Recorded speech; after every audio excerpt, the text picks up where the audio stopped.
Koe tohi ai palofita ko maika. Koe wholawhola as hova ai ana e hoko kia maika koe tangata mō lesi. I ngahi aho o sotami, mo ahasi, mo hese kaia, koe ngahi tui o siuta. Nai haki ki te ia o kauki Sameria mo Jerusalema. Whanongo aki mō tolu ai kakai kotoa pē. Whanongo e mamani mo ia kotoa pē oku iai. Pia tuku ke talatala ki aki mō tolu e eiki koe o tua, koe eiki me he whare tapu. He wakai o haere mai as hova me hono potu, pe tene haere mai mo tuu I potu mā o lunga o mamani. Pea e vela o wai ai ngahi muunga I lalo I teia, pe e mawhahi ai ngahi terea. Hange hapulu I he ao o e awhi, pe hange koe wai o ku liringi I hapotu tahifo hifo. O ku hoko ai ngahi me ani koe uhi koe anga hala a se kope. Pe koe uhi koe ngahi hia ai whare o Isleri. Koe ha ai anga hala a se kope. Ika iko Sameria. Pe koe ha ai ngahi potu mā o lunga o Suta. Ika iko Jerusalema. Ko ia te ungahui a Sameria ke hange hatu unga maka o ngowe. Pe hange ko ngahi waakau o uto I ngowe waine. Pe te uliringi a ngahi maka o ia ke he tere a. Pe te whakaha ano ngahi tuunga. Pe koe ngahi tamapua o tongi iai e laiki. Pe koe ngahi totongi kotoa pe o ia e tutu ake ai awhi. Pe koe ngahi tamapua ko ia te ungahi koe me ali aki. Hina ane tānaki ia me he totongi o mui tau. Pe e foki a ke he totongi o mui tau. Ko ia te utangi lau lau mo ioho. Te alula I wae pe mo telefua. Te utangi o hange koe whangamanu whekai. Pe tangi mamahi o hange koe whangalulu. He ko hono labea o tae whaafakamu ui. He kua hoko ia o au ki Suta. Kone hoko ki he matapā o kakai I o ki Jerusalema. O wana whakaha ia I kati. O wa apito na mutangi. I he whare o āwhara. Pe ke teke whiri I he fu.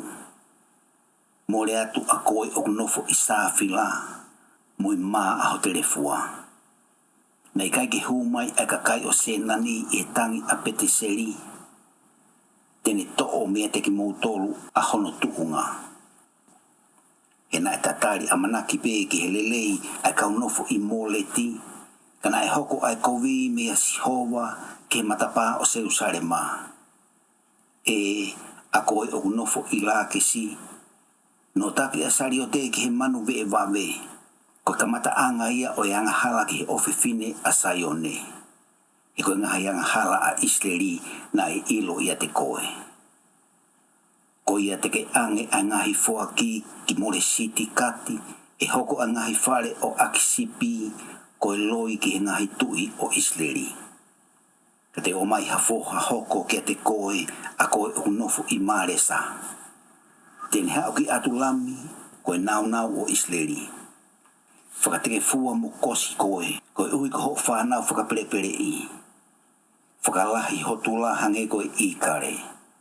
E ko nau alu ke popula mea te koe. Mala ia ke teki nau tolu o whakatupuhia. Mo whirio I kovi I honau mohenga. O ka mama ai pongi pongi o nau whai ia koe uhi o I he malohi a honau nima. Pea ko nau whakaamu ke ngahi ngowe. Pea whaau whakamalohi ia.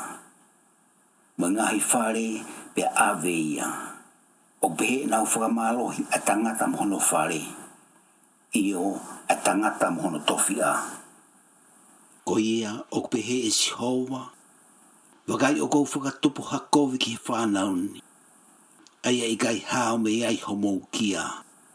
Pe kai te mo alo mo fia lahi. He o ku kovi ai kuangani. E a ko ia e whotu e ata harea whakatata ke te ki mo tolo. Pea tangi aki ai tangi mamahi. Pea pehe ko tau mau mau au pito. Kone le liu a tofia au kakai. A ene ave ia mea te au. Ene tafoki atu kone vahe ho tau ngahi ngowe anga. Ko ia e kai toe kia te koe hani ihi. Ke li hafo i he talo i he whakataha o Sihova. Una pehe ki te kinau tolu o kikite. O ana mo kikite. E kai te nau kikite ke te kinau tolu pe kai te nau maa. A koe kua ui koe whare o se kope. O kunono koa ai lau marie o Sihova. Koe ngahi me ani koe ne ngā ue. I kai oku hoko lelei a e ku ngahi rea kia teia oku ewa totono.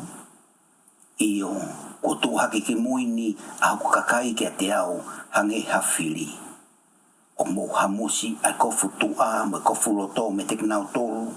O ku alu atu i merino hange koe kau tangata tae poto ki he tau.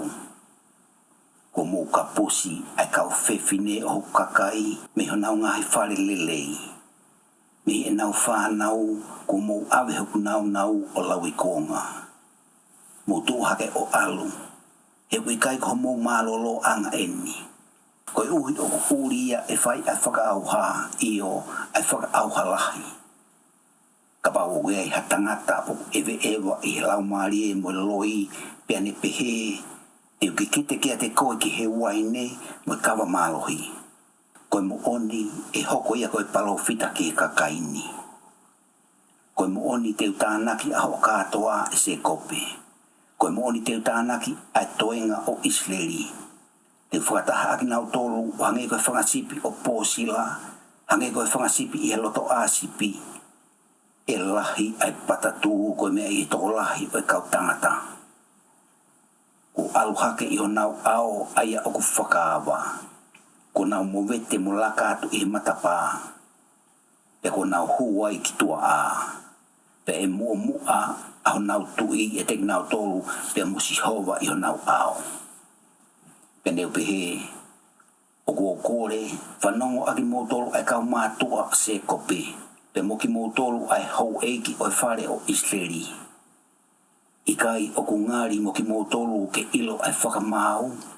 Aki mo tolu o ku whehi a ke lerei kai manako ki he kovi. Ai o ku whohi ho nau kiri me te ki nau tolu pe hamo nau kakano me ho nau ngahi hui. Aki mo tolu o ku kai ai kakano o huku kakai foki pe a whohi a ho nau kiri me te ki nau tolu. Pe o nau whesi i ho nau ngahi hui. Mo tu whakagigi ak nau tolu o hange ka ai ki he kulo. Pe hange koe kakano i loto kulo. Pe te nau toki tangi ki a Sihova.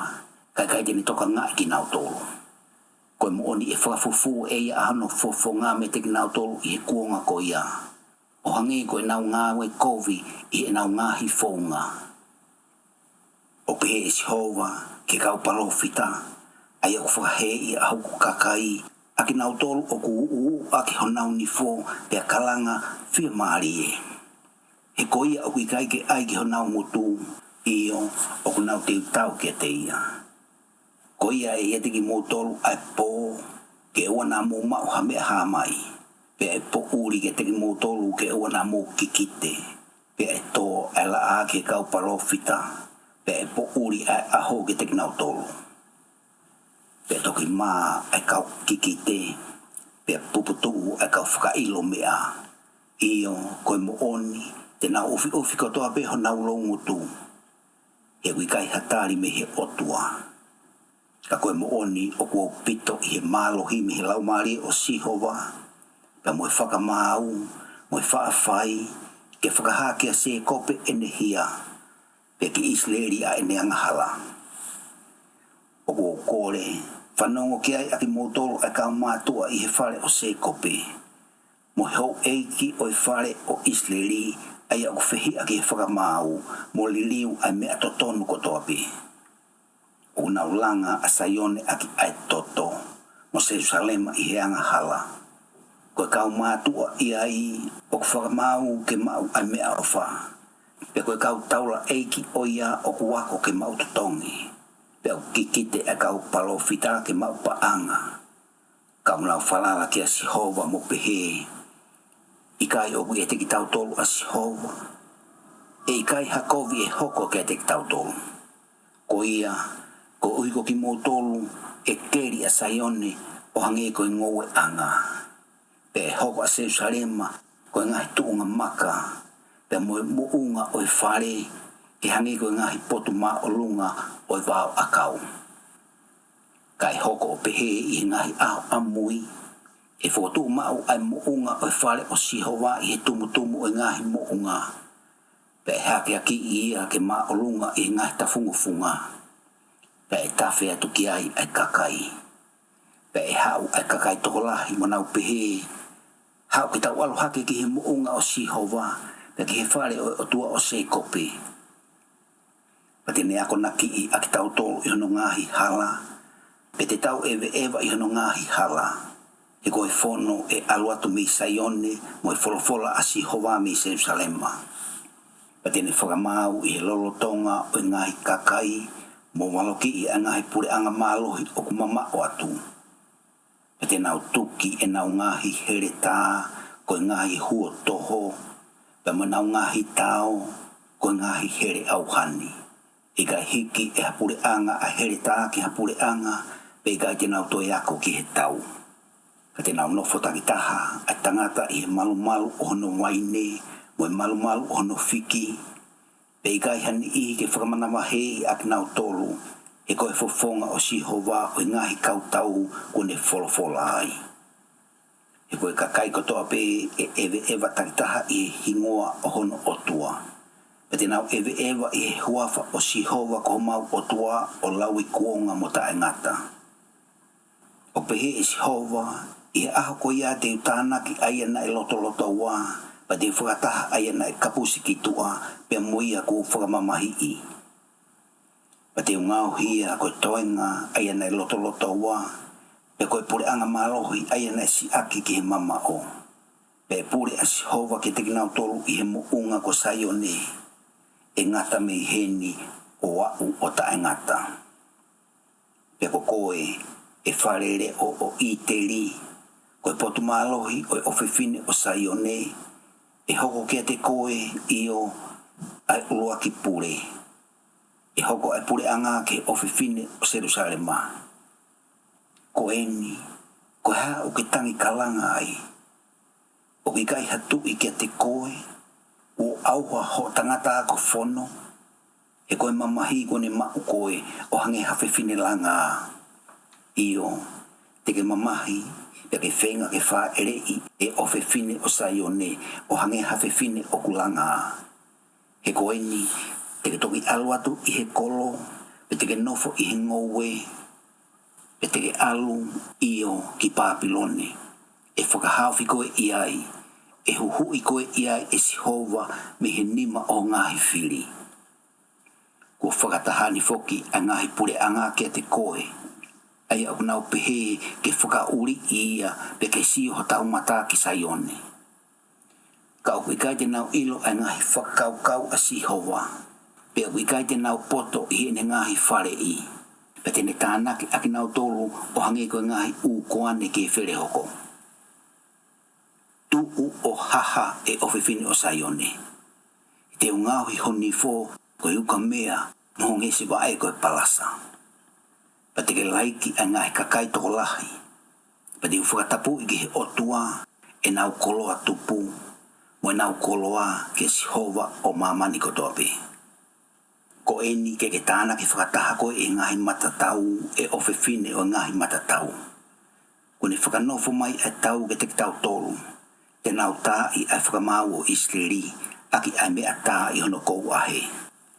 Ka kokoe Petelihem e whalata, neo o ke si hifo i ngahi toko afe o suta. Ka e hau ia me te koe kia te au aia e pure i Israeli. Aia ko talu me mua e ne ha ere atu me he kamata anga. O ia tene tukuange a ki nau tolu kai aua ke hoko ai kuonga e whaeri aia na e langa. Pe toki foke atu ki he whanau a Israeli ai toe ono kainga. Petene tuu o kai i he malohi o Sihova i he nau o he huafa o Sihova ko hono o tua. Petene nau nofo mau, koe uhi e toki hoko ia o lahi o au ki he ngahi ngata anga o mamani. Pa koe tangatani e hoko koe merino. O ka hoko mai a asilia ki ho tau whanua, pe o ka neka laka ia i ho tau ngahi whare whaka eiki. Te tau whotu ugia te ia e kau tau hisipi e toko fitu, me kau tangata tu ki mua e toko walu. Pere nau mau aki ai here tā ai whanua o asilia, pe moe whanua o nimi lo te i hono ngahi hu anga, e pehe e ne whakahau whiki tau tolu mi he asilia. O ka neka hau ia i ho tau whanua. Pea o ka neka tu uia i ho tau ngahi mata whanua. Pea koe toenga o se kope e ihe lotolotonga o ngahi kakai, hange koe hahau mea Sihova. Hange koe uha i he mohuku, aia ui kai ke tatari ki tangata. Pe tupu ko ui ngahi foha o tangata. Pea koe toenga o se kope e ihe lotolotonga o kau sentaire i hao o ngahi kakai, o hange halaione i lotolotonga o whangamanu o vau akau. Hange halaione mui i lotolotonga o whangasipi. Aia kane laka atu ia o kune malaki hifo mo hai foki, pe kai hataha e whakahauwhi. E hiki hake honi mā ki ho ngahi whiri, pe e motuhi ho kau whiri ko toa pe.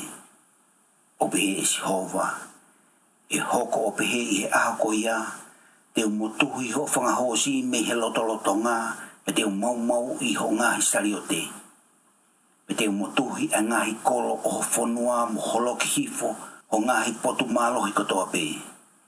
Pe te motuhi me honi mā a kau whia mana loi. Pe i kai te kei mau a kau kiki te loi. Pe mo ngahi tamapua kua tongi foki te motuhi. Mo ngahi tamapua tu mau mea te koe. Pe i kai te toi lotu ki ngā ue a honi mā. Pe te taaki mi ho lotolotonga a ngahi wau tapu. E pehe e ku whaka au hao ngahi kolo. A te whai a tau tea i he ita, mo liri ki he hiteni, i he anga koia o heki ai te mo whanongo ai. Mo whanongo mai, ke mea o ku wholofola ke ai a Sihova. Tuhake, pe ke whai i he ao e ngahi mo unga, pe ke whanongo ai ngahi tafunga ke hole o. Whanongo aki motoro ai ngahi mo unga ke whakamau ai eiki, mo ki motolo ai ngahi tuunga malohi o mamani. E wia e whakamau ai eiki mo hono kakai, pe tene whakakikihi mo Isleri. E ho kakai, koe hā kua whai ke te koe. Pe kua whakawhiu i koe i he hā. Whakamatala mai. E ne omi koe me he whanua ko Isipite, pe ne uhu i koe me he whare whakapopula. Pe ne whikau a Mosese, mo Elone, mo Miriami, te alu i ho ao. E ho kakai, manatu e ni ke mea na e whakaukau ki ai e pēlaki, ko tui o Moape, pe moia na e tari aki e pēlami ko foha o Peoli. Me si timi o au ki kirikari, ko ike mo ilo ai maoni oni a Sihova. Te ununu atu moe haki a Sihova mo whakatō mape e au i he au o tua maolunga. Te walu ki hono au mo ngahi wheilau tut mo whangauhi ki i pulu o tautaha. I whi maari a Sihova i ngahi toko awhe o whangasipi pe i ngahi vai tawhe lolo e taha mano. E o atu e ku uluaki ko e uhi ko e ngahi hia, ai fua o hokusino ko e uhi ko e anga hala a hokulau maari e. Kune whakaha kia te koe e tangata aia o kulerei. Pea koe haa o amanaki e Sihova kia te koe. Ka koe uhi ke whaito tonu, mo ke loto ofa, mo ke aewa moho o tua i heanga vaivai. Koe leo o Sihova o kui ki he kolo, pe e mamata ki hua wha e tangata poto. Whanongo aki motolu ki he mea tā, pe moia kune tutu unia. O ke i he whare o anga hala ai koloa o anga hala mo mea fua nou aia o ku whakariria. Te ulau aki nau tolu koe maa kau ki ai ngahi mea whakamama whakaka. Pea mo i kato mea whakamama whakaka. He o ku pito i he whakamalohi ai kau tangata koloa ia iai. Pea ku olea loi ai kakai o ia. Pea ku kaka au nau erelo i ho nau ngutu. Ko ia whoki te whakamamahi i koe i ho whaatai, i I ngā hiko e ke ri e kina ko e uko ngā hianga hala. Te ke kai te ke mākona. Pe i ho lotonga ho whakahifo ki lalo. Pe te ke puke kai te ke whakahauwhi. Pe ko ia o ke whakahauwhi te tukuange ki here tā. Te ke tūtūi kai te ke tuusi. Te ke malaki ai orive kai te ke tākai ko e aki ai lolo. Pe moe waine merie kai te ke inu. E kua maupe a ngahi fono a o miri, pe moe ngahi ngāu a whare o e hapi. E mo ewe ewa i nau ngahi whakakaukau.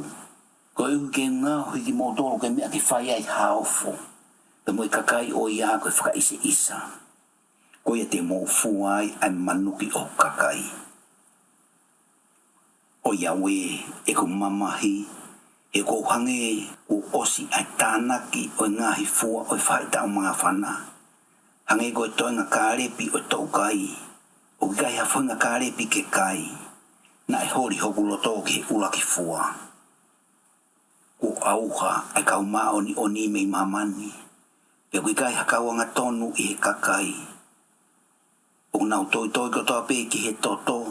O nau takitaha tūri a hono toko wā a ki haku penga. Ko uhi nau whai whakamāto ato i he kowi aki aho nau wongo ni mā. O ku eke he o eiki, pia eke mui whakamau ki ha mea totongi.